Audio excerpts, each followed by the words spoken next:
This episode of the Off-Road Podcast is sponsored by Colby Valve. Off-Road Podcast number 472, prepping for hunting season. Tonight, Aaron makes a shopping list, Coy wipes himself down, and Ben is MIA. Welcome to the Off-Road Podcast, a podcast about everything off-road. We cover news, review products, and interview people in the off-road industry. Your hosts tonight are Aaron, my name is Coy, and we are joined by Mike and Vince from the Let's Go Hunt podcast. Welcome to the show. Hi, guys. Thanks for having us. Hey, welcome. Howdy. All right, you want to tell everybody where you're from, and then we'll hit the outro and we'll be done? Make it a short and sweet episode. I'm from Colorado. Vince is from Oklahoma, and you can find us on Let's Go Hunt. Bye. I like Plow Guy ever. Dave in the comments. He didn't have time to join, but he has time to mock Mike in the comments. So that's interesting. It's interesting. Dave always has time to talk smack. And he's asking me to not be... I exist, Dave. Good luck with that. Can confirm. Listen here. It's true. Well, Coy, since you got called out in the comments also for your Dr. Pepper shirt, why don't you tell us what you've been up to besides chugging First Dr. of all, Pepper? it says repping Texas with a Dr. Pepper shirt. Dude, that says Texas doesn't own Dr. Pepper. How dare you? First of all, I have nothing to do with Texas. I mean, don't tell Texas that.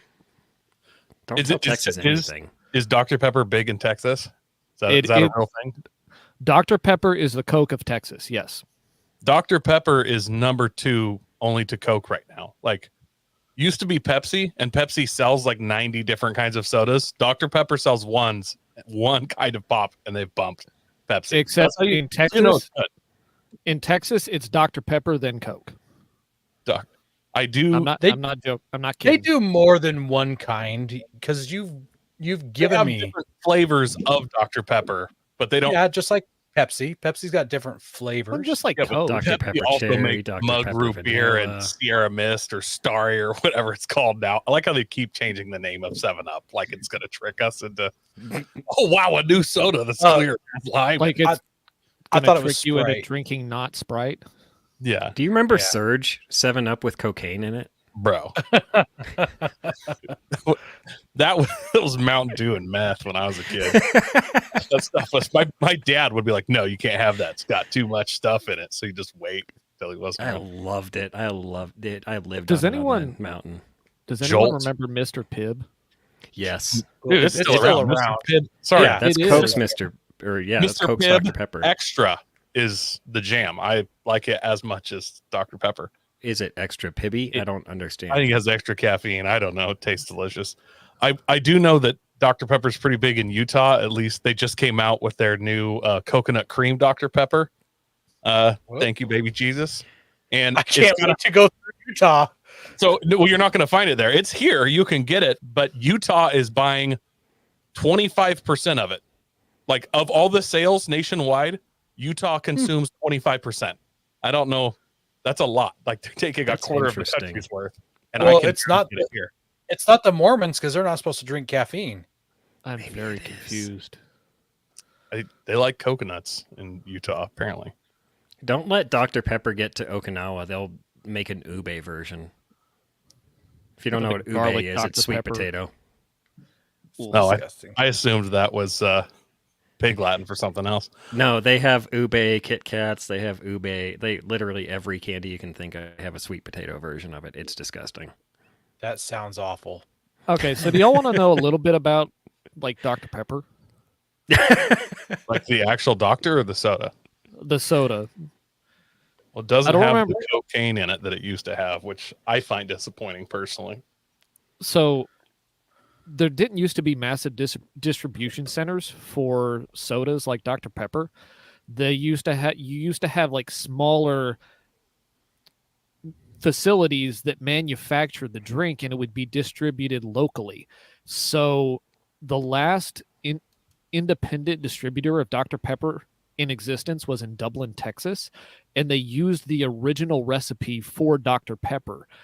And they actually lost a lawsuit, I believe, in 2011 because Dr. Pepper and 7-Up Corporation argued that they were infringing on the Dr. Pepper patent because Dublin Dr. Pepper had become distinct enough from Dr. Pepper that people were calling it a different thing. So there used to be the original formulation for Dr. Pepper made in Dublin, and it has been gone for a little over a decade now, I think. And I've had some, and it was delicious. Interesting. And it is a piece of a bygone era. Eric, Yeah, we'll never have it again. I just want to point out Eric Urs in the comments here says, according to my friend who has spent a lot of time in Japan, they hate Dr. Pepper. It's because they hate fat boys, I hear. 'Cause one time ago, one took out an entire city. And They also, well, I thought that was his younger men. brother. It's fat men that they hate and little boys. They hate fat men and they hate little boys. I'm just saying, Yeah. Americans may not make the best soda in Japan, but we made the best bomb. You know what they do love though is Kentucky Fried Chicken for some reason. Oh boy, I've got a small tablecloth that's probably like 4 foot by 4 foot, and I try to pull it out anytime I go camping with people I've not been camping with before. And it came from Japan, and it's Nice. got Colonel Sanders holding buckets of chicken and different Nice. like things, but he is very slant-eyed, and everybody's like, "Yeah, that's racist. You shouldn't have that." I'm like, "It came from Japan, from Kentucky Fried Chicken. How can it be racist?" It exists here. Like, Just what do you want if you from had the me? Japanese Santa Claus on something, I'm sure he would Right. be, Oh, in a lot of cases, the Colonel is Japanese Santa Claus. So many Japanese families have Kentucky Fried Chicken as their Christmas meal. Whoa. Yeah, that's a thing you know now. yeah, dirt roads. They also don't like women named Enola for some reason. Yeah. Well, there's probably 5 minutes of everybody's life they're not going to get back. Let's see how long we can track before we sidetrack again. Does the podcast app actually track how many times people skip forward? Thankfully, no. Yeah. My might feelings be- would be might hurt. be It's like every time Coy starts talking, people start skipping. That's cool. Trails in the woods tend to wander. I'm gonna go first, Aaron. I made a lot of progress with Project Aluminum Lot Lizard. I am nearing completion on this. It is bolted down to the trailer. I have some pictures if you want to grab those. And then I went ahead and made a plug for a frame for my door, put it in the front there, and then I got a 48-inch tall teardrop door. Bam, put that in there. It's not fully in. I just have it kind of mocked up. I gotta grab a tube of silicone and really go at it, and then screw it down. You know what else you need to grab, Coy? Tell A me. modern camera. This is a modern camera, but it was like this camera screens on my phone got all dirty, so it looks like I shot it with a potato. But you could just not tuck it gonna into do your another one. waistband while you're working on it. You I could had not it. touch it with your thumb right before you take the picture. There's a lot of things you could not be doing here. Look, a non-thumb There's picture. clean picture. Yeah. Yeah, Clean it up for taking pictures of the kiddo, but not for the original. Yeah, thumb picture. Montana Road says you got some KFC on the lens. oh, grease there. Believe it or not, grease does not actually make things more transparent. Only paper. This picture brought to you by Japanese Santa Claus. There's a bright flash in the background. So it turned out all right, I think. And Yeah. I haven't actually road tested it, but aluminum lot lizards, it's going well. I'm happy with it. I hope you've got good mud flaps. You're not going to throw rocks at that glass window. So I have excellent mud flaps, but I am also going to have like a piece of cloth. You see these at the top there. There's those two metal pieces that stick out. They have holes in it, and I'm going to kind of rig a piece of cloth that covers the door so that I don't explode it. Why don't you get like that Laminex headlight film. Just get a big enough piece to put over it. Just put a film over it. Yeah, like vinyl car wrap, but they make clear stuff to go over headlights. And you think that would protect it from rocks? Yeah. Mm-hmm. Yeah, it's basically the same stuff that they make clear bras out of and stuff like that. So Yeah. I mean, it's literally designed to protect against rocks. It's a big glass surface, but I have no reason to doubt it would work. Fair enough. That's. I may do that. We'll see. More likely, I'll just get a piece of tarp, put over it, strap it down with some bungee cords. But the tarp is going to flap and it's going to worry away at your paint and it's going to rub your paint out. That's what made me think. Not the paint off the sleeper cap wow. that I got out Right. of a decommissioned mill from Methville. Oh no! No, here's what you do: you buy some KFC. No, that's it. Oh, I didn't have anything else. That was a joke. You spread the mac and cheese over the window. He said and make the a mac and plate cheese. that goes over the tongue when you're using it and hinges up. So I actually did look into that. It doesn't go high enough. I would have to do some kind of double fold thing, and I hate carpentry, to be totally honest. I don't know. Maybe I'll just pray that it doesn't break and send it. Like I do. Are you doing a lot of this out of aluminum and stuff, like aluminum welding and? Oh, absolutely. No, I wish I could weld it. No, Just the trailer's aluminum is how it Okay. got the name. All right. It's wood. I guess technically the RV door is mostly from aluminum but I didn't make that door. I bought that off eBay. So Yeah, I mean, if you just my ridiculous mind at work here, but if you had like two pieces of folded metal and they, when they were attached by a string on one end, and then when you pull on the strings from either side, it raises up, you tie off the string, covers up the window, and then when it comes time to get in the door, you just untie the string, it collapses, folds down, and as pivot points, you use those pieces of metal, the little wings that were sticking out. I don't hate that idea. All good. I did consider just getting like some good suction cups and just a piece of cloth or something that fits over that window and just sticking it to it. Get See a if that surplus military wool blanket for like $5. This sleeper cab had several of those in it when I got it. They don't smell nice, but it would work good for that. They'll air out real well in the front of that thing. Might even be able to pull it in and use it after you're done with it. Like it smells Montana like Dirt Road says yoga. Actually, a yoga mat was something I was considering, so we'll see. that would work really well too. People use yoga mats to protect from hail. They don't use yoga mats for yoga, but I mean, that's not. I clearly don't.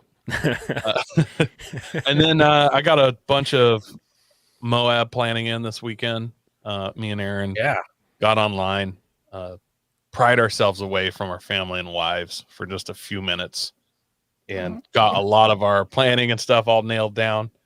And then something I ordered specific for the Moab trip, but when I was at Pacific Northwest Overland Expo is when I saw these products. They're called Clean Freaks, and they're these like roll up giant wet wipes, essentially. Come in like individual packets. So I ordered like a chub pack of those. It's like a 1 gallon bucket just stuffed full. Where is it? It's in my box of Moab stuff, but I did bring. This is something I really like. When I got it, they wrote me a note on the packing slip. See if my camera will get it. Yeah, handwritten note with my name. Yeah, it says "Welcome to the Clean Freak family, Coy," with a smiley face.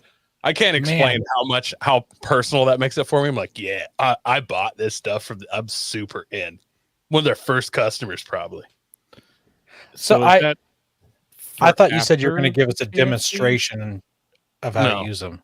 What I am going to do, though, Aaron, they sent these people are so cool. They actually sent me a sample pack of their flushers. I don't know if you know what that means. Yeah. I don't want a demonstration of those, Coy. I'm not going to demo, but I'm going to save these, and you're going to get one. Now we got Please one we got Spearmint Rush and Georgia Cinnamon. Peach. Oh, I was hoping for cinnamon. I was thinking maybe I feel It's like just, you know it's clean. You know it's if it hurts, you know it's working. I think it's a saying. my thing is like I like the way spearmint feels in my mouth. Like after you brush your teeth, it's got that fresh feeling. Yeah. Mm-mm. I don't know how it's gonna be. I'm gonna try it. I'm not gonna knock. I'll try anything one time. I want to try it too. So Anything? you may have to cut that in half so I can have the other half. You I sure don't you don't want want? to use it after. You got Georgia peach We'll here, cut- and We'll hate cut that peaches. one in half too. We'll cut I that hate one in half peaches. too. Why don't you cut them in half and combine them? Like get your spearmint Georgia peach on both of you. Oh, spirit. Well, here's the thing: is I don't like the way peaches taste, and they say that the inside of your cheek is the same as down there. Dude, it's I'm not gonna a take a chance. flavoring. I'm almost positive I don't have taste buds. I'm almost That's down positive. there. Almost positive, but I don't want to chance You just it. don't want to Because fight. peaches taste horrible. I Can mean, you imagine if you did though? I'm not going to, but you guys are. Now welcome to. everybody else is. I saw a little cartoon about that, like a 4-panel cartoon. I'll send it to you later. It's funny. All right. Boy, your alarm went off. You got to go flip some burgers or something. I got to go take care of something. But Aaron, you guys tell him what you were up to. He's gonna go try out those wipes real quick. Coy will be right back. He's gonna let us know how that spearmint works out. He's gonna come back disgusted. It's terrible. Yeah. Like, Coy, you weren't supposed to actually taste it. Like I said, Well, it's not I a did- flavoring. Plow Guy Dave says absolutely positive that everybody just licked their cheek. Yeah. I wouldn't be surprised. Well, what I've been up to for the past week, not a whole lot. My Nissan is still up on jack stands. I went ahead and installed one more front brake line. I replaced the one on the opposite side because some of the plastic was coming off on the fairly new line. And I figured, well, if I got to bleed the brakes, I might as well swap out both of them instead of just one. I got my front diff picked back up on Thursday last week, but I haven't I'm not sure what that comment You can ignore that. Yeah, definitely Ignore ignore the that. watcher. Ignore the watcher. He's just a watcher. He shouldn't be a talker. It's just a There's watcher. there's a peeping Sam in the comments. Just ignore it. Yeah. Okay. Yeah, so I got the front diff picked back up. It got it repaired. The company doing the work for me could not find the right part, so they had to cannibalize the copper tube from a different one and solder it in place. So, but he said he hooked up air to it, tested it out, it all tested good, and he sealed the diff back up. So I got that back here. I've been cleaning my shop a whole lot lately. I organized all my electrical stuff today. It felt so good to be organized. Like kind of get a little bit of a high off of that stuff. So, Just to let it get cluttered up again. unfortunately, at some point it'll all pile up on a table and then you just clean it all down. And then you get your high again, and then it clutters up again. It's a ridiculous cycle that nobody likes. It is a cycle. But Coy mentioned Moab and the planning. We've got like 24 days or less before we're out of here. Yeah. Dang. Is have you- going to be ready? Absolutely. Yeah, I last time Coy and I went to Moab together, we had just started swapping an engine and transmission and driveline into my truck at 24 days before we left. So I can throw a differential in and bleed the brakes, no problem. Nice. That's a cakewalk compared to what Coy and I've done in the past. Have you guys done anything off-road related in the past week or two? I took my kid to karate in the parking lot. They call where, they're ready. I'm sure you guys have completely normal paved parking lots, but in South Colorado Springs, we have trails you need lockers for. All to go to karate. It's a lot of fun. Just that's kind of cool. Like you can just test out your new suspension or whatever. Mhm. You put some new things on. You go to town to go to the karate parking lot. Yeah. It's a lot of fun. Year round, or like do they send a gravel truck and somebody to scrape it stuff a couple times a year, or is it just always bad? It's just always bad. That part of town, there's a lot of town. homeless people. Yeah, it really is. Homeless it's where my kid's people school are is. hard on roads. Homeless people make those potholes. They're just terrible. I don't understand what it is, but you're right. Like anywhere there's a high homeless population, the roads just suck. Yeah. Almost like the housing value goes down and they can't. Amazing, isn't it? It's as if people don't like living in those areas. It seems. I know it's not true, but it seems like it. Yeah. But yeah, nothing too terrible other than taking the child camping and going down the dirt roads to camping spots. Vince? How about you, Vince? I avoid off-road if I can help it because that means I'm going to break something and have to fix it before the next morning. Though I did recently go pick up a set of stock rims from a Gen 3 Frontier and put them on my Gen 2 because that got me from 16s to 17s and into an entire plethora of used tires. Sadly, but true. Yeah, I would have stayed with 16s if I could have. Yeah. I bought some that were barely used for $50 a piece, like Nice. the tires That's a great themselves, deal. and you can barely find any used 16s, and the ones you do are like old and cracked and Yeah. barely life left in them. Plow guy actually mentioned something. Mike, I wanted to bring this up. You, what do you drive? You got some cool cars over there. I'm gonna point out that I'm not the one who brought it up this time. Other people, I didn't walk into the bar and be like, "Yo, I'm a CrossFitting vegan pilot." So Start with the On's in a one you right-hand drive Start with the Mobile. coolest one you drive.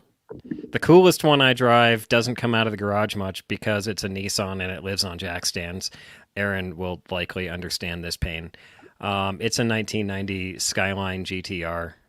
Oh yeah, Coy wouldn't know anything about that. No, Coy's a but- Honda fanboy. I hate JDM stuff. It's horrible. In fact, I'm surprised Coy's not driving a Ridgeline. He's that much of a Honda fanboy. I'm a muscle car guy.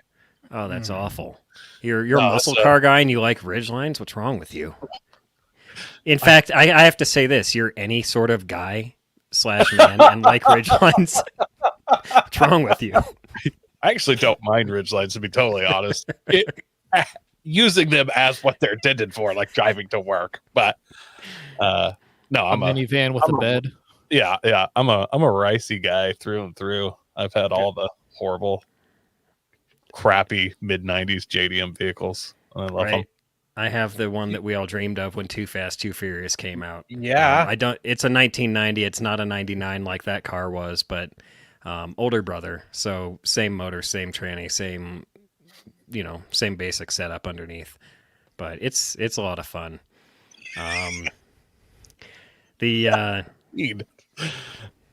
All the comments are not nice. Listen, They're great. Sam. This week. Sorry, Sam and Dave are on the show with us and Let's Go Hunt. So of course they're here to just be utterly savage on me because that's literally their jobs. I guess I'm And not Vin- pulling my weight. No, you're not. You're just sitting there watching me just go on and not get a little rib in there. Why is the Skyline on jack stands? It's not currently, but it spent a year and a half on them for a pilot bearing for the exact same reasons we talked about off air. My back surgery just couldn't get to it. So, Gotcha. but And she's drive down shafts now. go through the middle of the oil pan and make it a nightmare. Yeah, it's honestly. Here's what I have to say. Nissan engineers designed a beautiful track car. They did not design a beautiful maintenance car, and I'm a maintainer, so I hate Nissan engineers. And there were jokes earlier in the show, and I'm just gonna leave the unsaid innuendo alone and move on. All right. You have, and what was your off-road vehicle? The off-road vehicle is a 1997 Toyota Land Cruiser Prado, which is straight out of Tokyo. the head unit is a double din touchscreen that literally has tuned radio stations in Tokyo on it. They say Tokyo FM. There's the AFN channel for the Armed Forces Network. I can't pick that up here, obviously, but it's cool seeing, Tokyo FM. Everything's in Japanese inside the car, obviously. And it is right-hand drive, as Pod Guy Dave loves pointing out. Does the ashtray have JDM cigarette ash in it? I actually haven't smelled, but the Skyline definitely has JDM cigarette burns in the back seat. Nice. That makes it much more valuable. It's like having Yeah. bullet holes in your military surplus gear. It's just way better. Yeah, they're speed holes. Yeah. I thought you were going to say in your Chrysler 300. I'm pretty sure those come with a Chrysler 300 standard. They should be at least optional from the dealer. Right. You wanted the speed holes, right? Oh, yeah, of course. Okay, let me get my AK. Coy and I were just talking about Tokyo Drift last night, Nice. by the way. Trying to figure out a way to get a projector to Moab so we can watch that while we're there. Seems like a fitting one to watch to me. Out of all 10, I think I would go Tokyo Drift. Right in the middle of Moab, like projected up onto a rock wall or something. Yeah. Dude, there are plenty of canyons in Lake Powell I can think of. You could do that. That'd be awesome. You might get not been to seasick Moab, but- trying to do that if you're on a boat and the projector's moving on the wall. And trying True. to watch a movie. We used to spend a lot of time. We used to I guess my dad had a timeshare on a houseboat out there when I was growing up. And so you'd park on the dock or park on the beach. And I always slept in a tent on the beach. I didn't like sleeping on the boat with the people. I'm the introvert. Don't talk to me. Vince, real quick, why don't you tell us what your off-road vehicle is? You mentioned second-gen Frontier. Yeah, I got a second gen Frontier. I actually deliver mail, and I use that thing to deliver mail, which Okay. is why I'm averse to taking it off road unless I have to, because it also doubles as my hunting rig. So I try and keep it in as good a shape as possible. I don't have the luxury, I guess, of working in a different vehicle and playing with that one off road. So I just try not to take it off road unless I have to. Sounds like you need to get a JDM vehicle if you're delivering mail. I've Feels literally like you sent guys have him this some. backwards. Oh no, I have. I've absolutely sent him listings for various Toyotas. I like my Nissan. I Yeah. hate the right-hand drive Jeeps. People have so many problems with them. It just drives me up the wall, and they're not worth the I money just- because mail Jeeps are actually very expensive for what they are. Yeah. That's why you just got to import something for like $6,000. There's so many. In fact, there's a guy running around in a JDM Honda Odyssey, a first gen Honda Odyssey, back when it looked like a I remember when Swish those came out. minivan. Yeah, Yeah. and he's driving around in a right hand Odyssey. There's a Honda, a very cubey shaped Honda van. And it's not a key car. It's a couple sizes up from that. QB van sounds like a Mitsubishi Delica. The other thing is, for what I do kind of need four-wheel drive. I need some kind of increased capability because when it snows and ices, I do still have to go to work. I don't get to say, "Oh no, the conditions are too bad. Sorry." Nope, I still got to go. So, and You work for mine the is Postal actually Service. Yeah, mine is actually. So the gears, mine has the 336 gears, which those are the, I don't know, highest, lowest, whatever gear. Like it's the, I don't know what the correct term would be, high or low for like 336 versus 354 gears. But it was the most road centric four-wheel drive gears that Nissan put in the Frontiers. I think like all the Pro 4X are all 354 or 410s. But so like I'm maxed out on tire size at 31s basically. Need a bigger engine. That Titan engine just bolts right in. Titan V8. It just My falls dad- super easy. At least you're not advocating for a 350 swap. My dad has a Chevy with an 8.1 LS in it, and I'm like, "Hey, Dad, can I have your truck? I want to do a thing." Yeah, That would be a terrible Nothing- idea. That would rip It would. that'd rip the back end out of it. yeah. All right. Well, you Anyway. should import like a Toyota Surf, which is like a 4Runner. You can get a 4Runner Oh yeah. version, or there's a lot of JDM 4-wheel drive stuff you could import for probably pretty cheap.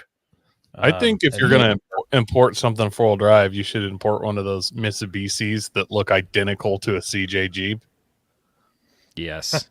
Just because people will be Absolutely. like, nice Mr. Jeep. I actually, the Mitsubishi, God, I had a great name for a great word combination a long time ago, and I can't, it's just too much right now. You had a what? A word combination. A word combination is when you take two words and you combine them in like Mitsubishi. Oh, okay. I thought we might need to pause for 2 seconds and start over. No, But never mind. Montana Dirt Roads points out Celica GT4. Yes, actually, I like a That would be- 1996 GT4. I don't think you could fit much mail in it. You'd have to pull a trailer with you. You could go back and get more mail and hitch a route. Dude, GT4. With Probably Amazon, good. you basically have to anyway. So All the right. people, the problem, somebody, I want to back up to male Jeeps real quick. But like the problem people have been having with male Jeeps is because the Jeeps, the right-hand drive Jeeps were made for like JDM markets and Australian markets. And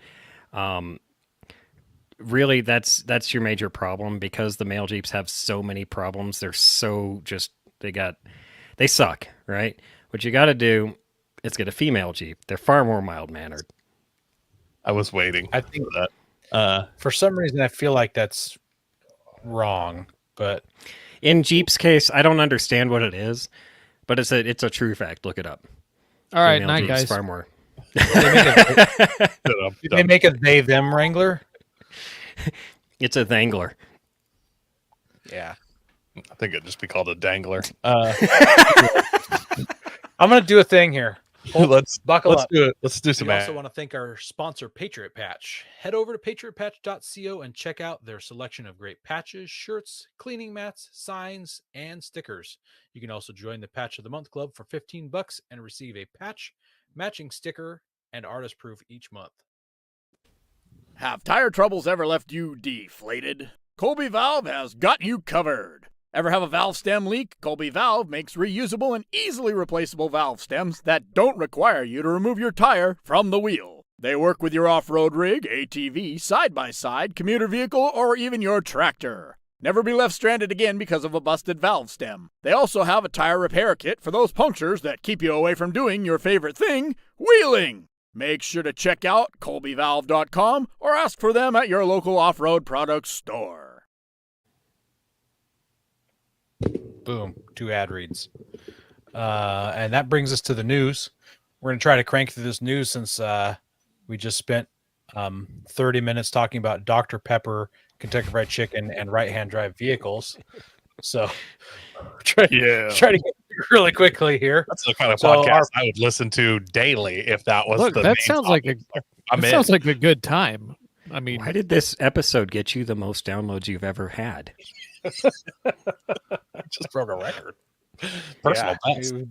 I'm okay with that. That's all right. So our first news article is from Autoblog, and it is about the Aerial Nomad 2.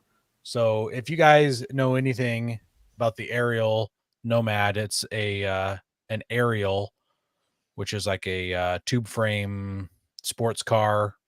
Well, they made the Nomad quite a few years back, which was an off-road version of it. And so now they've got the Nomad 2. So see here, Simon, I'm going to read pretty much the whole article because it's not very long. Simon Sanders, director of Aerial, told Autocar that back when the company was only making the road-focused Atom, an American called the company asking for the Atom with about 3 feet of suspension travel. Aerial wasn't ready to do that then, but in 2015 they launched the Nomad. Having learned much while building hundreds of Nomads in the past 10 years and watched the off-road segment blow up, Ariel is ready for their second generation called the Nomad 2. Only the steering wheel, pedal box, and fuel cap have carried over to the Nomad 2. Starting with the frame, engineers use 2 and 2.5 inch diameter tubing to increase the stiffness by 65%. That's pretty big. That figures achieved even when the Nomad 2's expanding footprint. It's almost 2 inches longer. It's 2 inches wider, which provides additional room in the cockpit. Let's see here. Moving on, there is a shock behind the cockpit. Oh, there's a shock behind the cockpit. What they're saying, not that there's an actual shock there behind the cockpit. The shock is that there isn't a Ford Focus engine back there anymore.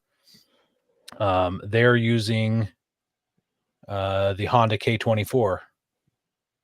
No, you got it backwards. No, I have it backwards. Yeah, I sure do. I'm trying to paraphrase instead of reading it all, and apparently I paraphrased in reverse. So the shock is that they aren't using the K24. They are using a Ford engine, starting with a naturally aspirated 2-liter and then a 2.4 four-cylinder engines are getting increasingly difficult to source. So when the Atom 4 sticks with the turbocharged 2-liter four-cylinder out of the Honda Civic Type R, the Nomad is being swapped with the 2.3-liter from the Focus ST. The standard Focus ST makes 276 horsepower, 310 foot-pounds of torque, which that's more than Coy's rig, and that's more than Ben's rig. It's not more than mine because I've got a V8, but it's fun That's that this way little, more than Mike's rig. Oh, absolutely. That goes 0 to 60 in, well, eventually. Yeah. It's fun that something this small and probably light makes that much power. So that's great. Yeah, go down a little bit. 50 pounds. Yeah, thing's a little that's what I rocket. was looking for. Yeah. If Aaron and me were sitting in it, it would be almost 2,000. Hang on a second. Probably over 2,000 pounds. But 1,500 pounds, that's no joke, man. With pushing 300 horsepower. The image isn't flipped raggle fraggle. That's how I got it off the website.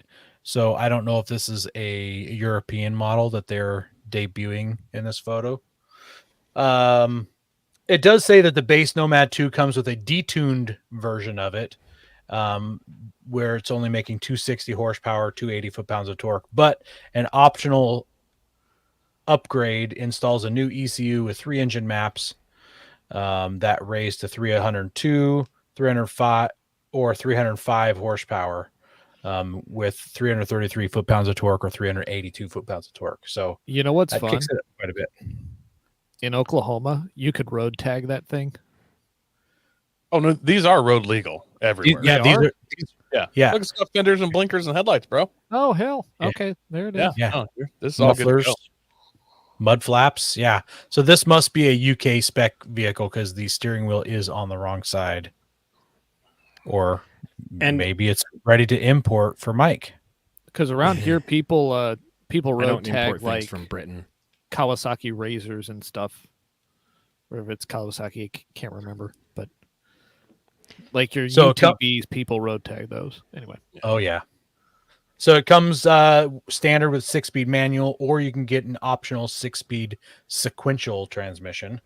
It only weighs 1,550 horsepower. Sorry, 15. It only weighs 1,550 pounds.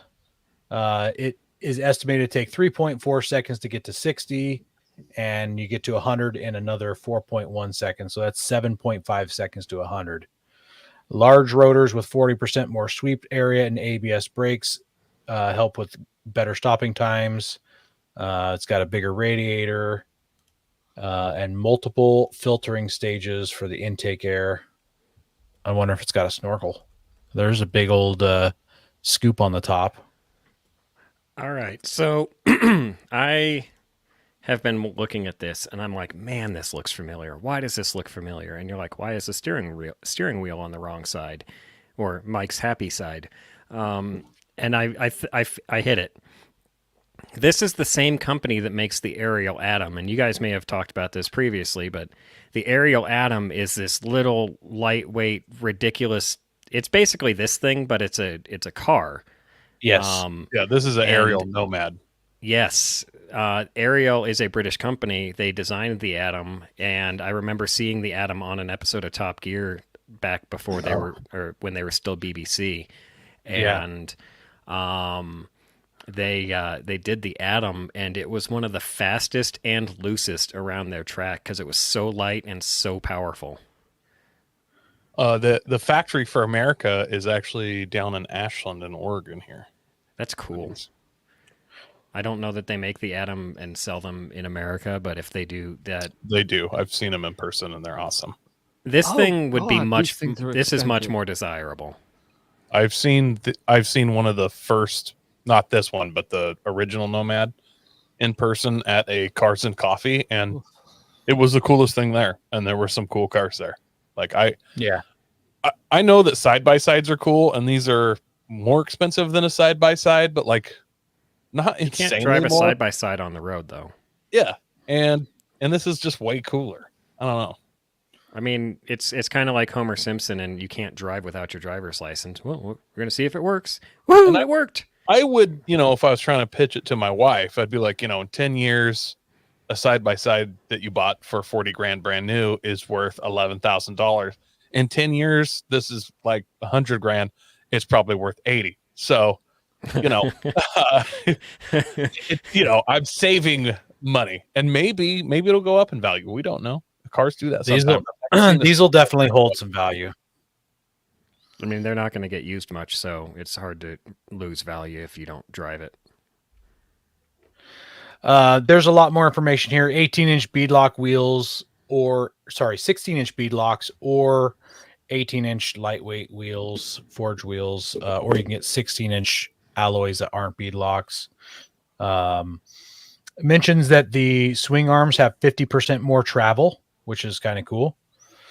Olin's dampers, Ebach dual rate springs, 3-way adjustable, remote reservoirs. There's a whole lot going on there. Then it talks about the body parts a little bit more if you want to go into our show notes and read the last of it. The last bit here says an optional list with more than 100 items heightens customization, adding everything from a winch to in-cockpit brake bias controls. So you've got drift brakes in this thing. Well, it also has a hydraulic e-brake, so an actual just bump e-brake. You know what I mean? That's Yeah. new. So it says prices haven't been really revealed for North America, but the previous one started in the mid 80s, so that we can be sure these are definitely going to be over 90. Yeah. Yikes. well, when I win the Powerball, I'm not going to tell anybody, but there will be signs, and one of the signs will be probably 3 or 4 of those at my house. So Picture Yeah. behind Coy just changes to a picture of 3 or 4 of those just stacked on top of each other. I'm going to get some of those, and I'm going to get some ultralights with full auto paintball guns set up on them, so I can have slow motion dogfights with my friends and see. Can you imagine, Coy, like we do the ultralight things for a little bit, but then you land them in a field, and then you jump in the aerial atoms with your cockpit gunner with this on at the Oh. side?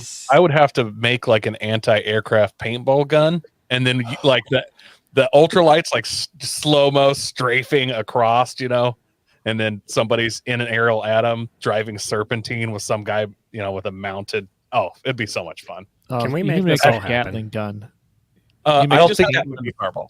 I don't think that would be fair for the ultralight person because they only go like 12 miles an hour. It's not hard to shoot one of those down, and you may accidentally shoot one down with if you hit the parachute with enough paintballs that it like crumples it enough. And Well, it just, no, I'm not going to do parachute. I'm doing an actual ultralight with wings oh, and like the snowmobile Okay. motor. Yeah, one of those. okay, all right. Yeah. So And I'm Coy like, and Aaron get their ultralights, and they're showing them off. Like, hey, you guys want to see our ultralight, or you guys want to see our planes? And we go out there and we're like, these are really, really cool ultralights. And they're like, no, we just call them lights. Why? No reason. I would. And we don't have to have guns in the ultralights. You could have just paint water balloons and do it like a bomber style. You'd have to kind of guess where they were. Dude. But like a 1 pound water balloon would probably kill someone. So we're going to need to wear like some head protection. Yeah. Unless you use the really, really thin ones that pop and you have to, pressure fill them and you're filling them with paint. So if they pop, you just get painted all over. Yeah, it's a great idea. This is all a lot of fun. Let's do it. All right. Is it I'll amazing- win is it the amazing, Powerball as Coy? soon as possible. What's that? Is it amazing? Is what I just amazing? saw you're talking to somebody off screen and you got a really Oh. big smile. My wife It must came have in been. to offer me a twisted iced tea, Oh, but I already had one because I have a problem. oh, You're twisted or you like tea? Yes. I like how that when you held it up, your screen background provider just it's because we're provided we're out not everything but the we're a can. family show. We're a family show. Yeah, I censored that out. It's called plausible deniability. I'm sure you did that intentionally, and it wasn't the computer at all. It was just a neat effect. My Diet Coke doesn't do it. See? Diet Coke. And hang on a second. And twisted tea. Oh, look at that. Wow, you're just Yeah. I'm a computer baffling genius. me. I just Okay. work construction because I enjoy manual labor, but I'm really good with computers. All right, guys, we're going to jump into our next article here. The Grenadier You wanted to- Concepts. You want What? to just save this one for next week? Let's just bump Yes. this one. Let's do it. Yeah. We don't. I'm so excited to talk about this main topic. Let's kick this out of here. It really sounds like Mike's not into Goodwood Festival stuff. So Probably not. I- He probably I hasn't like even ever Goodwood. heard of it. what, you haven't heard of it? You should Google like it later. It's really cool. Yeah, Google Goodwood. Yeah. Mike loves good wood. Google that. They race some cars there, some pretty expensive, cool ones. Ooh, that's cool too. Let's jump into our main topic here. What's our main topic? What do we do? Why are we here? We're here to talk about hunting. Yes. Excellent. There's no Vince. there's no music to change Oh, us yeah. over to that one. Oh, we don't have music either. We just Mhm. talk awkwardly until we change There, topics. I'm playing the There we go. music. Perfect. There we go. All right, guys. I think we've made it clear that you guys are from the Let's Go Hunt podcast. Yeah. Let's start talking about that. And I thought we were doing some Fast Five facts here. Did we change that, Aaron? Because they disappeared. There, Yeah, I they can just- still see them.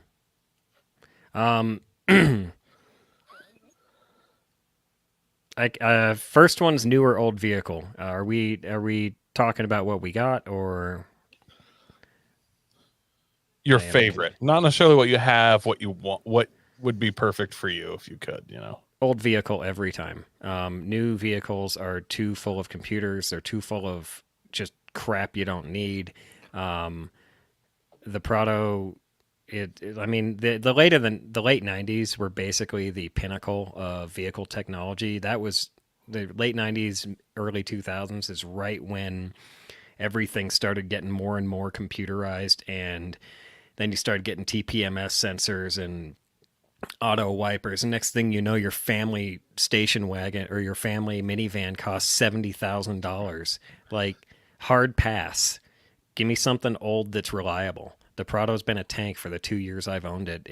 The only thing that's gone wrong with it hasn't even been that major. I needed to do the timing belt. It took me 4 hours to do, and I've never done a timing belt before. The only thing that went wrong was the AC compressors. It was about to seize, and I had that fixed. No big deal. So we call this the Fast Five Facts. Not.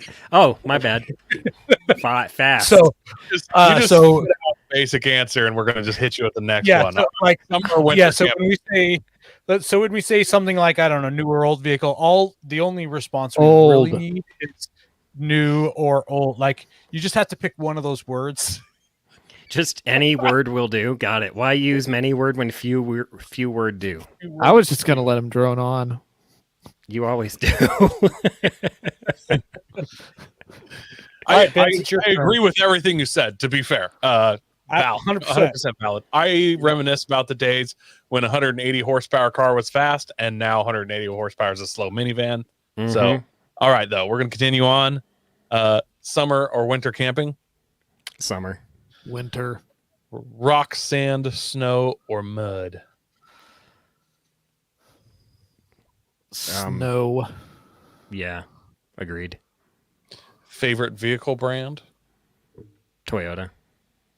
I'm gonna say Nissan. I like my Nissan. No, I mean, I have a this Skyline. I still said Toyota. it doesn't have to be what you own. Like in ideally your favorite brand. Oh, we're making shit up. Just saying. We're making stuff up. We know no one really likes Nissan. Like the consumer market kind of shows that. I like my car. I don't like Nissan. Favorite tire? I Gotcha. don't have a tire preference. Round. I don't know enough about. Yeah, rubber ones. Whatever I find used at the local Mexican joint. Vince likes used rubbers. They sell tires at your local. It's a Mexican tire shop. I swear. Okay.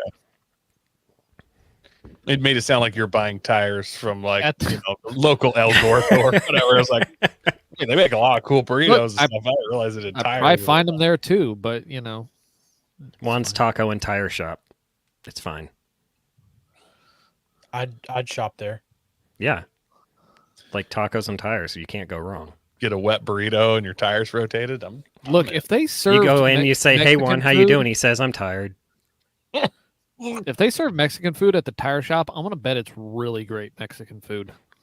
I bet they got really good tires too. Eh. 100% real Really, possum. really good used tires.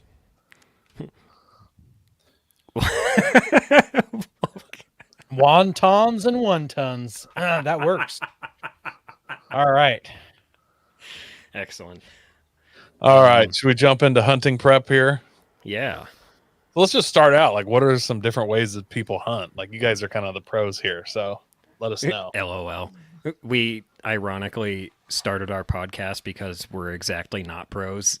We actually are kind of figuring it out as we go, and I think that's kind of what most people. The average person that wants to get into hunting doesn't want to look at Meat Eater and be like, "Look, this professional guy just killed a whole bunch of trophy animals in one season. I can do that." No, you can't. That's why we're expensive. here. That's exactly it. That's expensive. That's why we're here, to talk about what's realistic and what we prep for. So, personally, I have more or less given up on big game hunting until I can find a more profitable location. I have an elk hunt coming up next year that I'm probably going to apply for, but I'll talk about that another time. I like ducks. I like duck hunting. So my prep involves looking for, I use a lot of Onyx, trying to find places out on a river that I think ducks will be. And as far as the rig goes, there's a lot of off-road trails that end in lakes that I would love to crawl up, camp out, wake up the next morning and shoot a bunch of ducks that had no idea I was there. Like, that'd be awesome. As far as like prepping for all that, like, you got to make sure the vehicle's good to go. Obviously checking all your fluids, brakes, and battery, and your tires. Like, if you're trying to go off-roading, or if you're even trying to go hunting in a worn down, beat up vehicle, you're gonna end up stuck. Have you guys ever seen that when you're out there driving around and hunting and stuff? Do you see people in clapped out rigs? Unfortunately, just all the time. Oh yeah. I saw a But at guy. He the was same out there time- and, like, I don't know, what was the first year model of the Suburban? Like Whatever that was. He was 1960 driving something. Probably 65. The old Like- 3-door ones. Spray painted camo. Old notch sides. I mean, that's what I see in Southeast Oklahoma a lot. My I The actually old hunting growing up rig. growing up hunting, we were family friends with this guy. His daughter, one of his daughters, became my first girlfriend ever at like the ripe old age of 7th grade, and we hunted a lot out of Bob's like 84 Suburban. I have fond memories of him. Like, now, to be fair, when I was growing up hunting, that Suburban was only like 10 years old. Oh yeah, it had the burgundy carpet in it. No, it was he had the brown carpet. Oh, It was a green truck with the brown carpet. yeah. Wow. What a color combo. Yeah, that truck was cool. What were we talking about again? Cool trucks. Oh wait, different types of hunting. That's right. Okay. Clapped. So, yeah. What kind of hunting do you do, Vince? Well, I'll start off with like most of the hunting you run into in the United States is going to be people going after as far as big game, because a lot of people don't do small game anymore. The biggest big game species people are after is deer, and I think kind of what we're looking at is if we're talking about deer across the United States, there's a lot of different ways you can hunt deer. Out where You mean Mike is, The smallest big game? You said the biggest big game. He meant Oh, as in I most meant big as popular. in most popular. Yeah, not the big. Oh, that's okay. moose. Okay. Yeah. The biggest is moose. The most popular big Somebody's game mom. species in the United States is the white-tailed deer. And there's Fire there's truck is a a solitary killer. please stop. Um, there's a number of ways you go after deer, white-tailed deer, mule deer, and it's gonna kind of depend on the terrain you're in and the available land you have. So if you have a limited amount of land, you're probably sitting in a stand hunting, waiting for something to come into a food plot or something of that nature. That's really common back east, and even around here in southeast Oklahoma, where you don't have a whole lot of land available to hunt. And then there's spot and stalk out west, where you'll sit up somewhere and glass for an animal and watch drainages and feeding areas and try and glass something and then plan a move to get closer and take a shot at something. And then there's kind of my favorite that I've gotten into. It's the still hunt, which is different. It's kind of a mix between the spot and stalk hunt and also the stand hunt, where basically you're walking through the woods very slowly and just keeping a really good eye around you for any kind of movement. And you'll move as slowly as you can. Think maybe taking an hour to cover a half mile or even more, and just wait to kind of stumble upon something. And if you see, oh, here's a really good game trail, just back up and watch the game trail for a while and see what wanders by.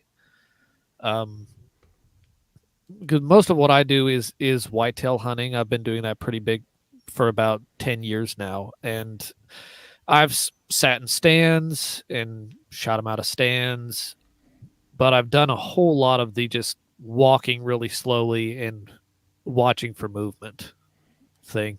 The areas where I hunt, I guess you could do a spot and stalk for deer, but it's a little bit different than doing that for, say, elk or bear, because deer are very skittish compared to those other two species, and they will easily bust you at long range, and it's going to be very hard to sneak up on them. Yeah, the deer, my first deer that I shot, it was a mule deer, and Vince, you mentioned accessibility with muleys, and that's a huge point for Colorado, Montana, like Western Wyoming, Utah, people who hunt muleys there, to get to where you can sit and just wait for muleys with like a good 200-300 yards in front of you, where they're going to cross around, or you've got eyes on thicket. A lot of the spots require like ATVs or off-road rigs, anything that can, like, you can't take your Kia Sorento up these trails. You'll put a hole in your oil pan with a rock. Which I've seen that. That's what I bought the Prado for, is trails like that, so I could go hunting. Raggle Fraggle Have you also ever used mentioned. the? Oh, go ahead. Oh, sorry.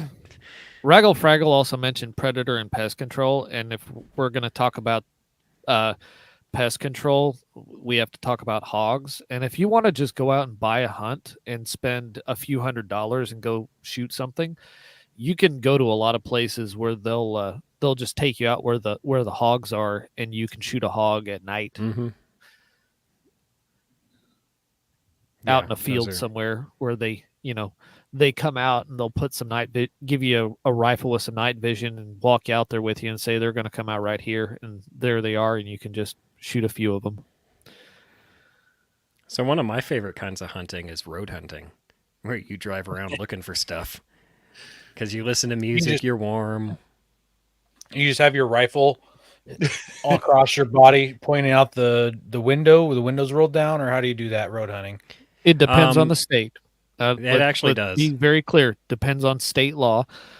Some states, actually, I'm not certain that there is a state that really allows you to shoot from the vehicle. If you are on private property, probably not. No. Okay, so there's a difference. If you are on private property, like your road, what you're driving around on is completely on your private property. There are states that are, what's that term? Fair chase. That's it. Fair chase. Like in Texas, if you're on private property, you can lay a rifle out your window and shoot a deer. If you are on private property, if I recall correctly, this is not legal advice. But say if I'm in Oklahoma, if I'm driving around on private property with a rifle and I see a deer, I can't just stop and aim out the window and shoot that animal. But I can stop, turn off the vehicle, remove the key from the ignition, and use my vehicle as a blind and shoot from the vehicle. It's this really weird nuance. So you do have to check your local laws. But what Mike's talking about, I think, is where you drive around the back roads in between, property you have the right to hunt and wait to see something and then jump out and pop off a few rounds at stuff. Yeah, basically. In the state we live in here, I think you have to be 50 yards from a road to fire at anything. In Colorado, the local out here, the Fish and Game or whoever's in charge of all that stuff, they have like a $50,000 decoy deer that's like bulletproof, looks real, and ears twitch and like it breathes. Yeah. My whole life, I've wanted to find where that is at some point and then hike 4 miles around and shoot it from the other side with something, just destroy it. Oh, something terrible. You buy a 40 millimeter grenade full launcher of slugs and just just speed loading, Yes. just hammering it until the Leos shut me down and just be like, hey, I'm off the road. It would be that's like a bucket list item for me. Well, Okay, you shot at this deer and you didn't have a tag, so he tries to write you for that, and you're like, yeah, no, I actually knew that it was your fake robot deer, so I didn't need a tag to shoot your fake robot deer. That's not actually a species. I can help you make that dream come true, Coy. I know some people. So when I was stationed in Mountain Home, I was stationed out near me all the time. I was stationed in Mountain Home, Idaho. I don't know if you guys know where that is or not, given where you live, but is that in Mountain Home, Idaho? It's in the southwest part of the state. It's actually a dump, and nobody should ever know where it is, unfortunately. I have a close friend that lives there. Do you really? Yeah, I really do. That's highly unfortunate for him. I'm sorry. So the cool thing about, I loved Idaho. I just hate Mountain Home. Mountain Home sucks. Idaho's great. We went out in the middle of nowhere and we did some shooting, and one of my buddies brought out, this was like 15 years ago, he brings out this TV, one of those old projection ones with the huge back before flat screens were a thing. And there were 15 of us out there. Every single one of us had our own firearms of some type. And he puts it down out there and he's like, all right, everybody ready? And we all just unloaded on this thing. And that is what I'd like to do to the Fish and Game deer. Oh, yes. Have you guys ever, I know you're talking about spot and stock and all that. Have you ever done the bouldering method? Where you throw a rock at them? Oh, well, out here we have lots of canyons and you're elk hunting, and you just, as you walk down one edge of it, you shove the biggest rock you can. and they run up the other side, and then you can just shoot them crossed from you.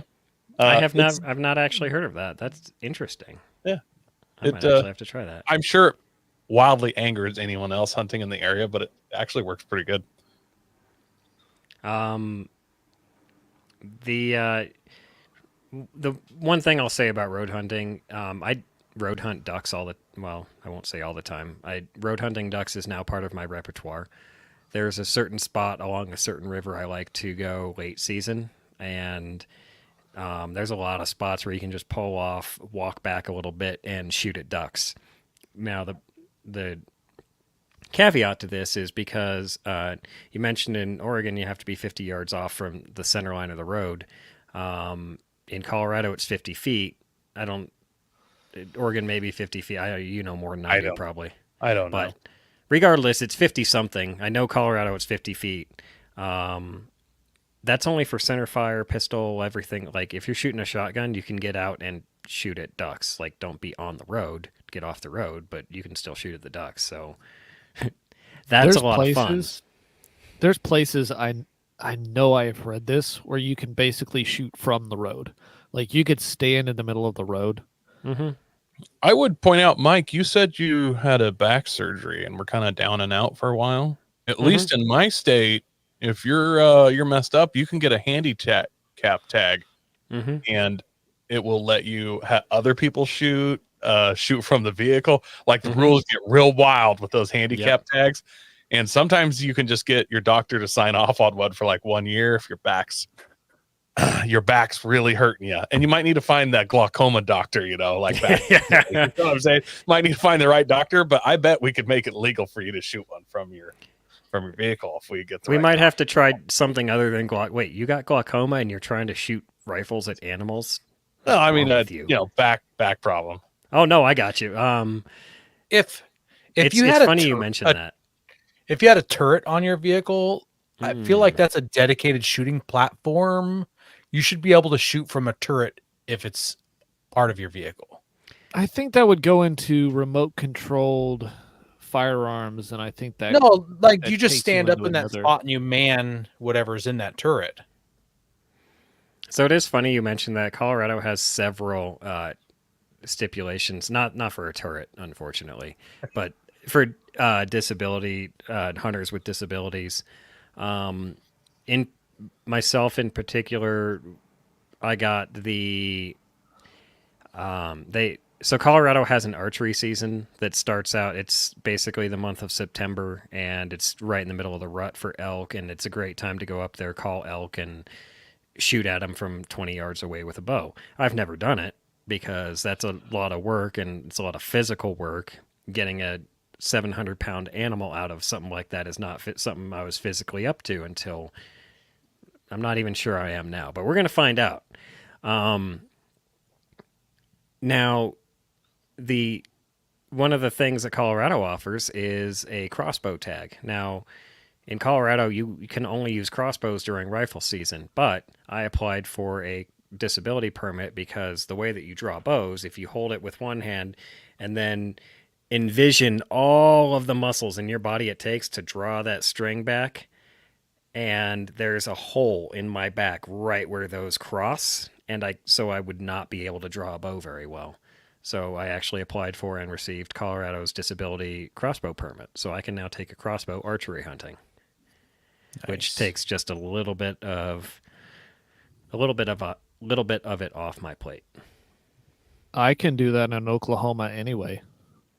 That's because Oklahoma is more awesomer than Colorado is. In Oregon, crossbows are off the table across the board. But if you are getting a handicap tag, like I have a coworker that tore every muscle in his shoulder, and he's an avid bow hunter, and so they will issue you a handicap tag to use a gun during bow season if you have the right injury. So he's going to try and use a rifle during bow season. Which I wish him luck. I just hope he's very, very careful, because the downside, like, I don't know how Oregon is, but the caveat to archery season in Colorado is you don't have to wear any orange. You can be as camoed as possible. That's why they don't allow crossbows, because crossbow bolts can go 100 to 200 yards, a hell of a lot further than an arrow can. and they can still be deadly at Eh, 1 to they 2 can go that yards. far. The crossbow's just a little flatter. You don't have to angle up as much with the crossbow to get 200 yards. Yeah. This is one that I really wanted to hit on with you guys because while our sports, there's a Venn diagram of hunting and off-roading where they intersect. There's a bunch that isn't as well. What about emergencies like hunting? So I have, a first aid kit and I have tire patches and stuff, but I'm not a big hunter, at least in my vehicle. I mostly hunt on private land, so it's kind of cheating hunting. What do you guys do for like emergency stuff? So I'll take this one first. Emergencies all depend on your situation and where you're going to be. If you're going to walk 100 yards out behind your house and sit in a stand and you have cell service, what you really need for emergencies is going to be drastically less than if you are heading out into the wilderness. And even if you're driving to your hunting spot, you're going to drive right up to where you're camping, and then you're going to go spot and stalk or still hunt or go sit in a stand. If you're going to do that, if you are out of cell service, your considerations are much different than the other situation that I mentioned. So like there's a spot where I go hunt where I'm outside of cell service by, well, I can get cell service up the hill about a mile. If I walk in a straight line, it's 2 miles by the road. So if I had to call emergency services, I have to be ambulatory at some point to actually get emergency services to where I am. So when I go there, I actually take a GMRS radio and I have a note card that has the emergency services radio frequencies for the county that I'm in. And I take that with me because you can use GMRS in an emergency even if you don't have a license for it. So I have a fail-safe there. Like I can try that if I need to, but other than that, like I take all of the medical gear that I can conceivably think I might need. Like I take pressure bandages, I have several tourniquets, I have all the first aid stuff. So if I just get cuts or scrapes, I need to mess with something like that. I even have a suture kit, though my ability to use that properly is probably somewhat limited. Though, as far as I understand, if you just like tighten it up, and don't stick it way down in, it's probably fine. I wouldn't knock that suture kit though, because like, what if you shoot a doe by accident instead of a buck, and so you got to stitch that back up. You got to get this thing suture that aorta right back to. Well, okay. So I get like six doe tags, so that's probably not a problem. But I've made that mistake, but I don't think any suture kit would have put that elk back together that I shot in the head. So like Humpty Dumpty wasn't quite repairable at that point. So that actually happened to me. I accidentally shot a forkhorn by mistake, and the game officer, he came up to me, and I was trying to pass it off like, no, dude, it's a doe, clearly. And he like pointed down at the testicles, and he's like, what are those? And I was like, donuts. Was that your one free deer? Shut up.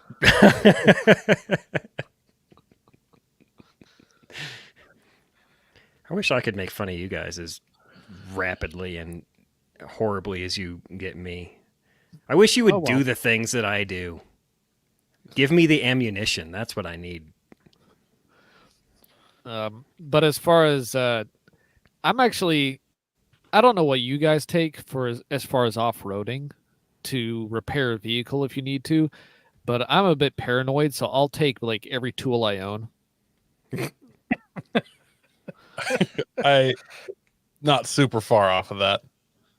Like if I have to, it would probably be something suspension, and I have all the tools necessary to like completely take the truck apart and then put it back together. I just need the repaired part, which Yeah, I don't want to be. Sometimes stuck I out somewhere. also, in the process of bringing too many tools, I bring like snap ring pliers because they make me feel so adult that I own a set of snap ring pliers.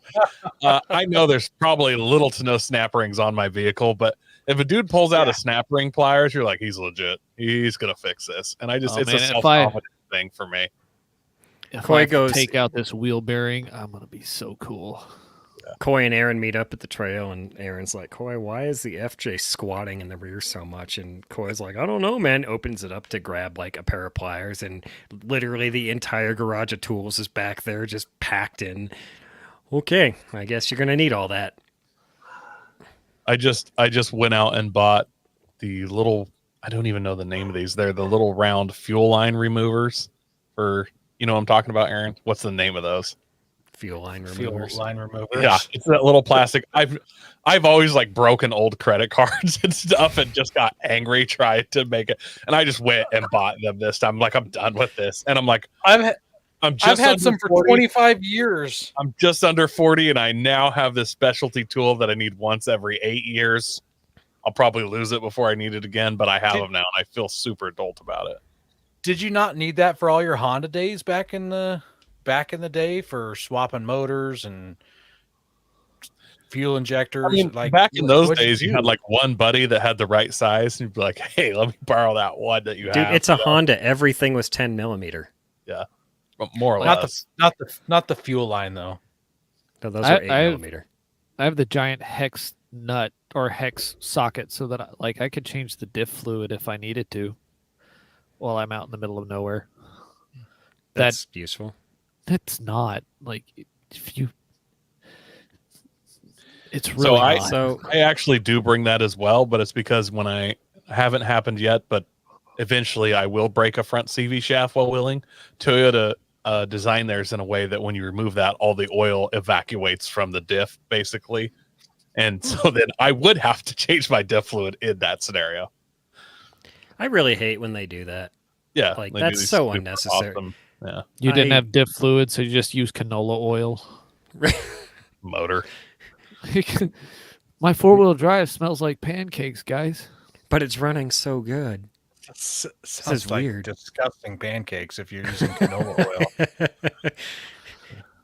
Look, some people are true gearheads.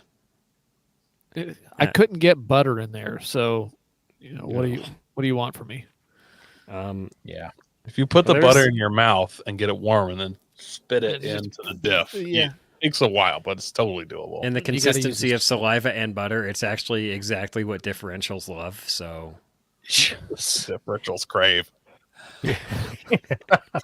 Okay, so I've got a question about like storing firearms, things like that while you're hunting. So some states don't allow you to have loaded rifles in the cabs, things like that. So this actually, I was gonna cover what I bring with me basically everywhere, and that kind of ties into it. I've been building this thing kind of ever since I got it. Just it's got lights all over it specifically for. So back up a few years ago, I took a buddy hunting, and I shot a deer literally 10 minutes prior to last light, which is 20 minutes after sunset for the non-hunty people. And so Is that- we had to When you gut this say that, thing. though, is that like when somebody asks me my weight and I'm like, oh yeah, I'm like 280, but I'm really 300? Like when you say I shot No, 10 minutes before last light, No, it's this- actually half hour after it got dark. this was actually probably closer to 4 minutes prior to last. It was like 26 minutes after sunset. But the game warden that actually runs the area, he lived in the house like half a mile behind me. So if I had fired after a last light and he was home, he'd have known it. So no, this was legit, real close to last light. So I fire, she goes down, we go out there, I gut her out by flashlight, and we drag her back to the van. And the way we had to hang her from the van basically guided me on my journey and how I wanted to set the Prado up. So I set up a roof basket that we can like attach pulleys to, so we can drag the carcass up, so we can like start quartering it out that way on the side of the vehicle. I have lights all over it so that no matter which angle you come from, I have light available to help with the gutting. not the gutting, the quartering, the processing, all that stuff. So in the course of this, I asked for and received these molly panels that go over the back windows. On the inside, I got the interior ones because the exterior ones are just like, it's too much, in my opinion. But on those, in the truck at all times, live a trauma kit that is packed full of gauze. I literally asked my EMT cousin, hey, what's this missing? He opens it up and he goes, you need more gauze. And I was like, all right, how much more gauze? And he's like, see all this free space filled with air? And I was like, yeah. Stuff it with gauze. All right, fair enough. I think that's No actually air, the rule for wounds as well. Yeah, that's from what I've gathered, that's fair. So, that trauma kit is in a case about yay big, 12 by 12. It is strapped to the molly rack. I have jumper cable strapped to the molly rack. There is a toolkit. I'm not as crazy as bring all the tools, but I do have one of those Craftsman like million piece toolkits in a box back there. And I have chains. Even during the summer, I have chains because chains are too heavy to take in and out, and they just stay. Chains live. You're making me think about some of this other stuff that may be necessary full time, but to go back to your question, Aaron, about firearm storage, there are these molly rack locking rifle solutions that I am very interested in. One I would like to put on one side. The panels, they have flat sides, and that's where all the boxes are attached to. I also have a 1500 watt inverter installed on the other one on the other side of the truck. Haven't run the wire for it. That's another project, another time. But the angled part, they're perfect for rifles and shotguns. On one of them, I want to have permanently mounted and locked and a defensive AR. On the other one, I want just a temporary shotgun mount so that I can empty out the shotgun, hang it up there, go to the next spot, grab it, I just put the rifle right next to me on the seat. It is August, guys. It's August. I'm sure Someone just got a deer. Unfortunately, they had a better chance of getting a dove, honestly. That sounded like a mortar to me. There was crackle. It Yeah, was. Okay. It was a wonderful. mortar. Somebody's setting mortars off in Colorado right now. They're a little behind. They're not good with reading calendars in Colorado. No, they're not. You shouldn't have done that. That was just a duck. I can hear my entire neighborhood like yelling at him now too. Anyway, dude, literally, he's yelling and reporting to the cops. Like, dude, come on. Moving on. So were you all asking about a loaded rifle in the vehicle? Is that where kind of that question was going? And that's where I was getting to that too. Yeah, and that's part of it. And I guess maybe also for some people where they drive to, if they're not road hunting, they're going to drive to a hunting camp. How are they storing it? You got soft cases or the hard cases or sitting in the passenger seat loaded with the safety off. That's definitely not the last one. Like everybody that I know that hunts, everybody uses either a hard or a soft case. In fact, most of them use soft cases, but most of them are FUDs. So, I mean, love them, but they're FUDs. I like my hard case because hard cases protect the scope from getting dinged around when you open it up and your pile of tools collapses and your rifle was on top, and then now your rifle's underneath a pile of tools. It's in a soft case, and now your scope is crushed and your hunting trip's ruined. Oh, well, I have a hard case, and my jack did not crush my rifle. I'm good to go. That's just my preference. I want to reiterate the molly racks. Those are for temporary storage. It's not like that AR is going to live in my truck full time. That's for hunting and transport and but yeah, Colorado's laws regarding storage, you can carry loaded handguns in vehicles, but all long guns, shotguns, and rifles have to be chamber empty. They can have a loaded mag in them, but chamber empty. Oh, your chamber empty? Mm-hmm. Huh. I never thought about that. As far as I understood it, loaded meant that the magazine had rounds in it, and if the magazine was inserted into the firearm, this is just Oklahoma. my understanding was that constituted loaded. Colorado Yeah. specifically outlines what loaded is defined by when it comes to like long guns because of this reason, because of hunting. Gotcha. Okay. I mean, and as far as I understand, large frame pistols, braced pistols, those kinds of things in Oklahoma still constitute pistols. So you can have a Yeah. loaded AR pistol in your vehicle in Oklahoma, but you can't have a loaded rifle in your vehicle while you're Yeah. out driving around.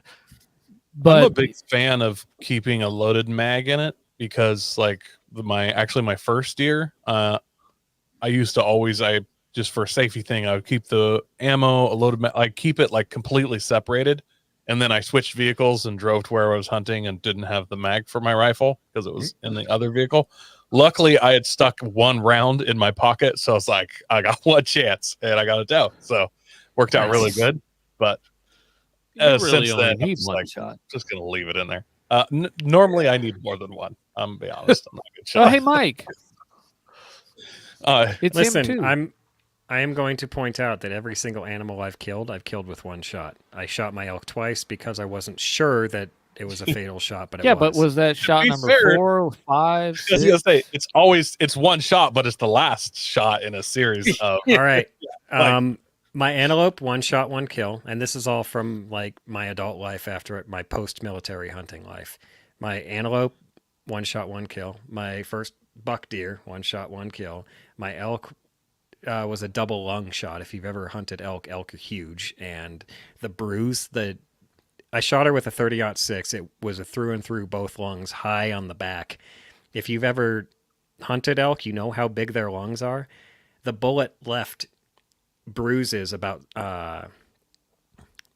what's that sand dollar, the sea creature sand dollar size? Just say baseball. Oh yeah, we're in America, my bad. Apple. Apple baseball sized bruises on both lobes of her lungs, but it didn't 3 destroy hermit them like it crabs did wide. the So anyway, I shot. Yeah, all 5 animals I've shot with my hunting rifle have been one-shot kills, except for the elk, which, I mean, she would have died from a double long shot.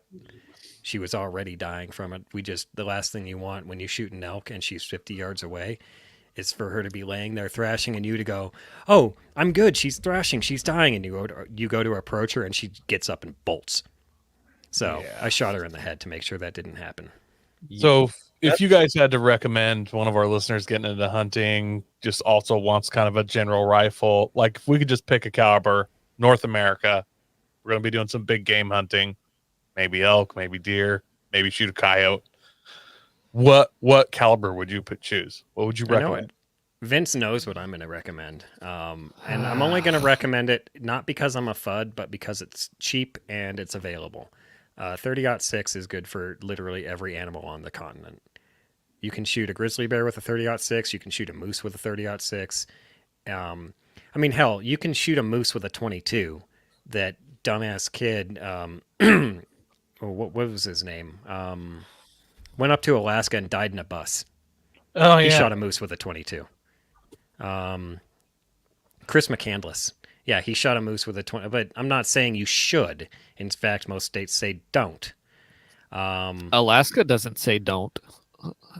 This is Alaska has no restrictions on minimum caliber for anything.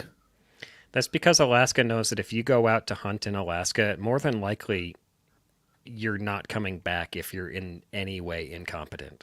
Chris McCandless, perfect. I mean, he wasn't a hunter. He went out to outdoorsy, but You're off topic. yes, What do you anyway. think? What do you think, Vince? What caliber would you say? I would say decide what you're most likely to do the soonest.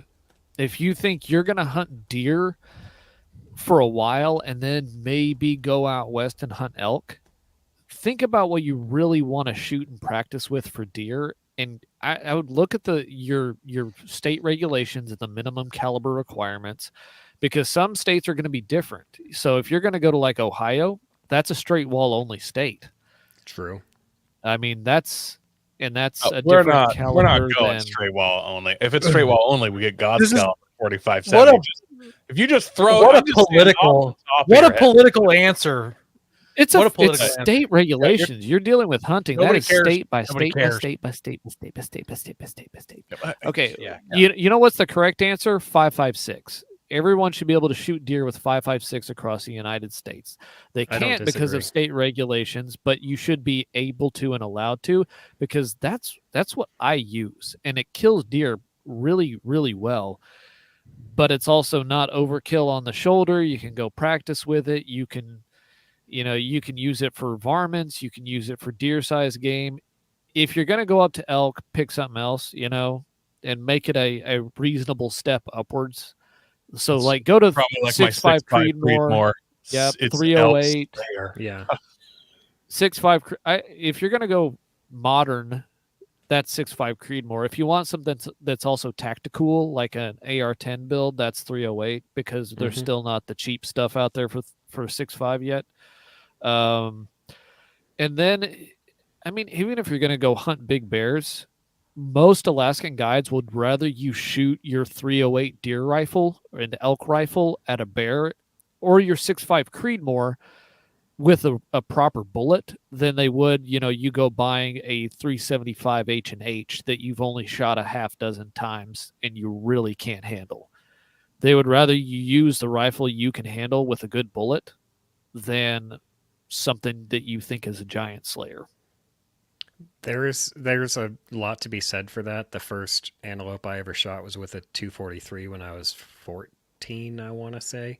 I weighed all of 110, 120 pounds at 14, and I was like, I do not want to shoot a 30-06. So I shot several antelope and an impala with that same 243, and then moved up to 30-06 when I became a big boy.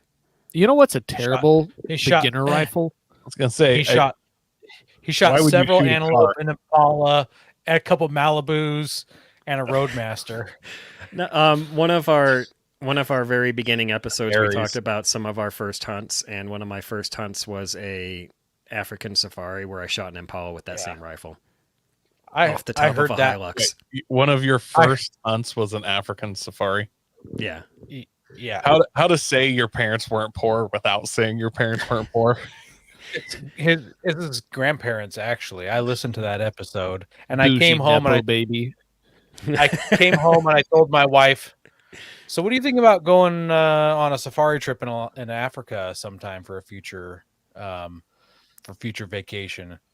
Like, See, y'all Sounds talk like about a lot of- dream rigs, like your It dream was fun. wheeling rig. That's the hunter version of that is like, what's your dream hunt, dude? yeah, And yeah, you can spend a lot of money for a dream hunt. Well, we're going way over. And speaking of dream hunts, we're going to have you guys back on to talk about those camels in Australia at some point. And I've decided when we're talking about that and when we go on our camel hunt, I'm not sure what your guys' athletic ability is, but I'm pretty sure I'm going to go down to Australia and just take out all the breakdancing teams with my skills. Because now that I've seen the level of professional that Australia brings to breakdancing, I'm now not 100% I'm better, but I'm right there. So is that because you're just a physically larger person and you're bad at breakdancing, so that when you go to spin on your head, you're going to fall off and like actually kick all the Australians in the face with one deft move? just if you haven't seen, look up the Australian breakdance team, and it's I thought we were was this I the thought we were Olympics talking thing? about. impressive.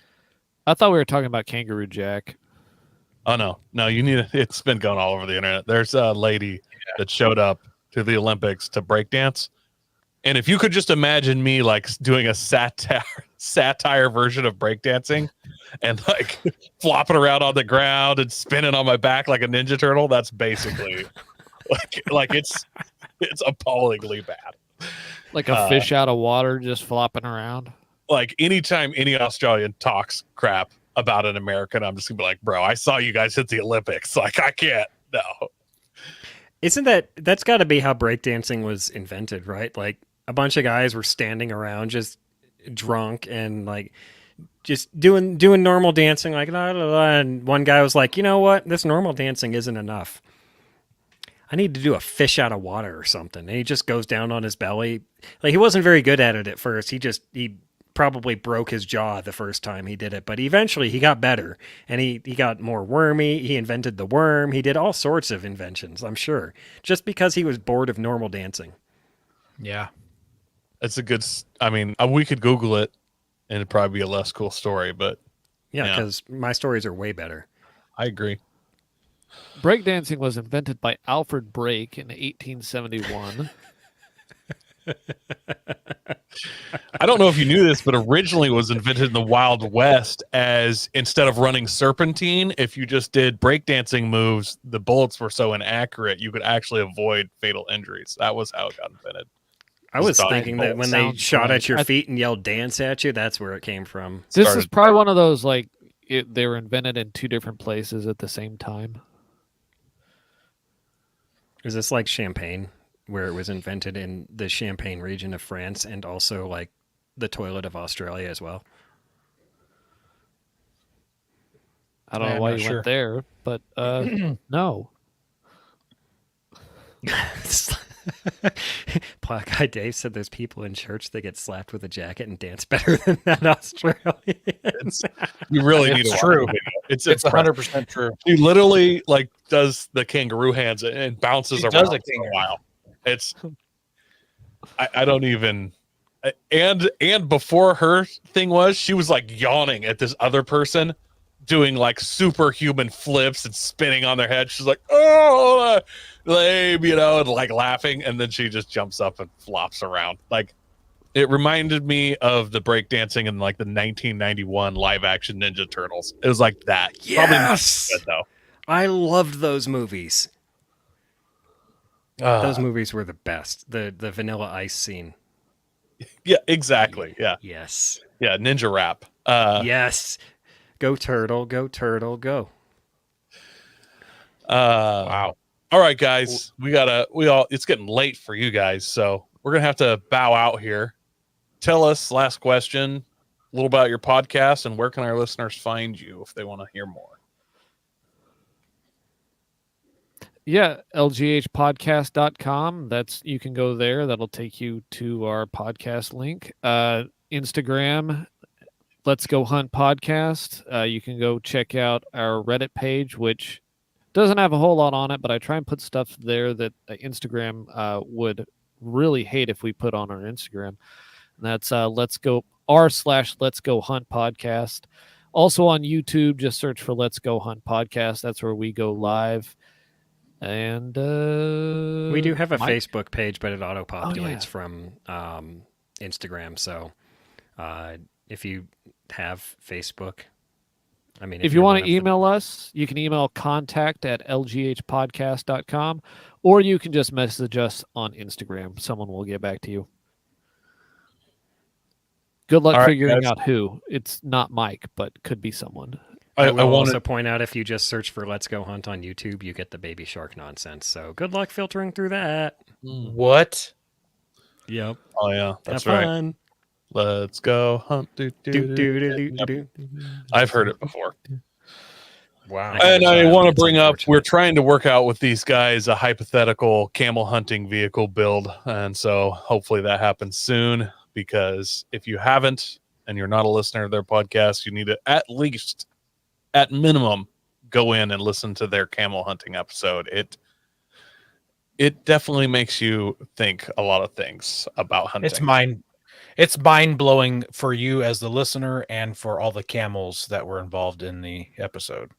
There's also videos of Jack shooting camels in the brain. So In the everywhere.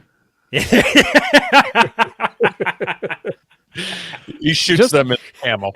Yeah, just the number of camels that man has put away is kind of He's actually- mind-boggling. That's He's he's, actually literally the tally. reason why Camel Cigarette doesn't have Camel Joe anymore. because I hope Jack that killed him. I hope he gets in the Guinness Book of World Records somehow. I feel like he's got to be close.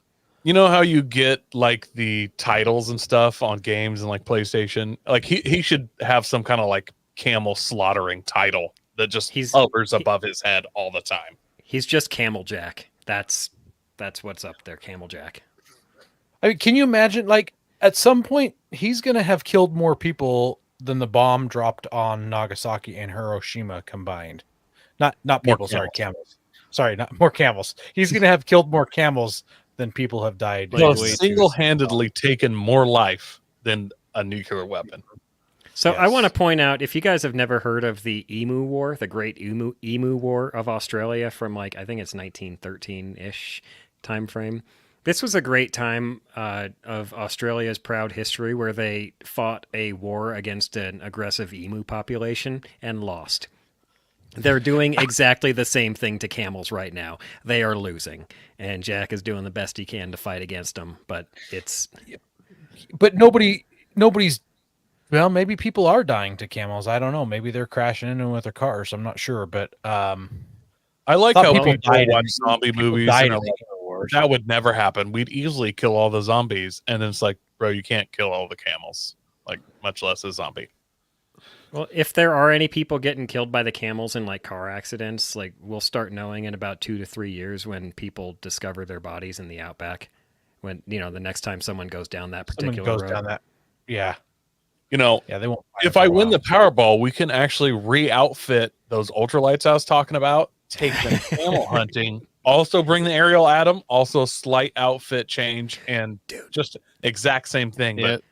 But That's the camel rig, the aerial. It's got to be it. that could be your Extend wait- one out to wait till 6 next time. seats instead of 2. Wait till next time. You're There right. really is a terrible problem with invasive camels in the Australian outback, and there is a whole bunch of hurdles in the way of actually taking care of the problem.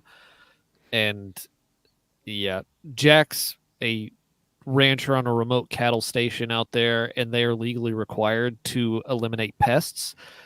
And the government really isn't helping them out much. So go check out Jack Out the Back on Instagram and YouTube, and that's where you'll learn more about what he's up to over there. He's actually doing a whole lot of really cool things right now. if you're like an avid camel lover or something. I don't. Do but not look over there.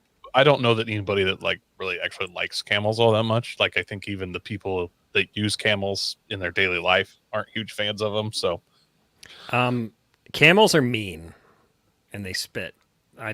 It's better to just kill them. all right, I'd guys. fight one. Well, thanks for having us on, guys. This was a lot of fun. Yep. Next week we got camp trip stories coming up, so be sure to tune in for that. Aaron, myself, and Ben have plenty of good camp trip stories, so we're going to talk about that. It's not just camp. We're calling it camp trip stories, but it'll be like some off-road stories from campsites, camping things. Just we're gonna reminisce. We're gonna reminisce, and I'm sure that we're gonna throw Ben under the bus the entire episode to make up for him not being here this week. And we want to thank all you guys that are listening late into the evening on your Monday nights. We appreciate you guys out there watching us live, commenting. We had a lot of fun in the comments tonight, as you guys saw. It's a good time in there.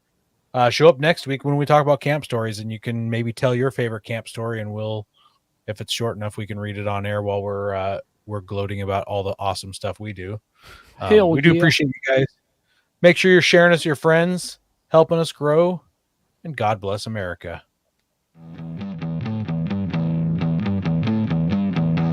Don't forget to visit Patriot Patch and join the Patch of the Month Club. Check out our Gaia affiliate link for up to 40% off. Also, don't forget to head over to Warren Colby Valve and 4 Patriots to see all of their great products. We are a proud part of the Firearms Radio Network.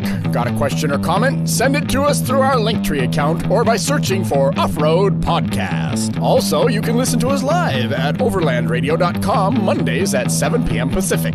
When off-road, please remember to have fun, tread lightly, and be safe and courteous. Thanks for listening.